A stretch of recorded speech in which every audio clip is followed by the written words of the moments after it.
நல்லபடியாக முடியட்டும், வரட்டும். இது புதிய வாக்காளர் பட்டியல் வரட்டும், அப்புறம் என்ன செய்யலான்னு பார்ப்போம். ஐயா, 2026 தேர்தலில் 210 தொகுதியில் அதிமுக வெற்றி பெறும் பொதுக்குழுவில் பேசியிருக்காரு.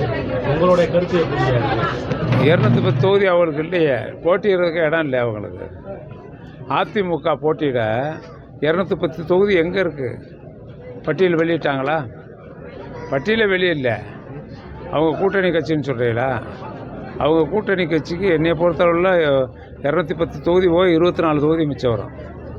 மிச்சம் 24 இருக்குது. அதுதான் அவங்க பெற முடியும், அவ்வளோதான்.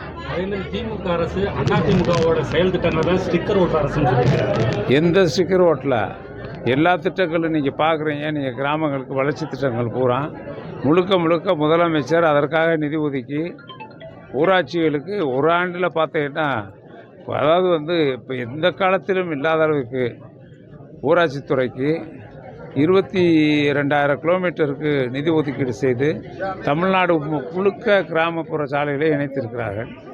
கிட்டத்தட்ட 2 லட்சம் வீடு கொடுத்துருக்காரு. ஏற்கனவே கிட்டத்தட்ட 20 ஆண்டு காலம் பழுது நீக்காமல் இருந்த வீடுகளை எல்லாம் ஒரு 20 ஆண்டு காலம் அதை பற்றி திரும்பி யாரும் பார்க்கல. எந்த அரசும் 10 வருஷம் இருந்தாங்க அதிமுக ஆட்சியில். ஒரு வீடு ரிப்பேர் பண்ணல, பழுதுபார்க்க பணம் கொடுக்கல. 2000 கோடியை கொடுத்து கிட்டத்தட்ட 1,25,000 வீடு பழுது நீக்கப்பட்டிருக்கிறது. புதிதாக 25 வீடு கட்டி கொடுக்கப்பட்டிருக்கிறது. பழைய வீடுக்கு பதிலாக 25,000, புது வீடு 2 லட்சம்.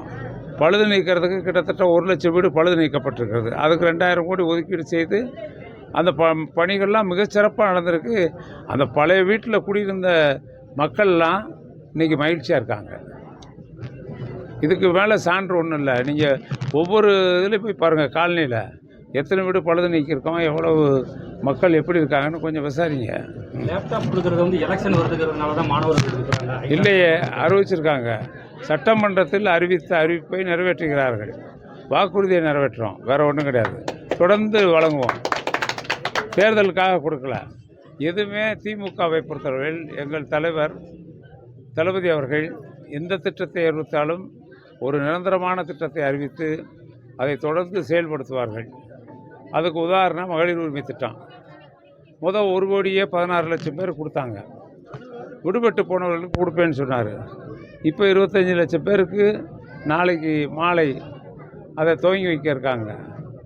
அப்போ நீங்கள் போனீங்கன்னா இப்போ கொடுக்குறதை நம்ம சேர்த்துட்டோம்னா கிட்டத்தட்ட 1 கோடியே 40 லட்சம் பேர் வந்துடுறாங்க.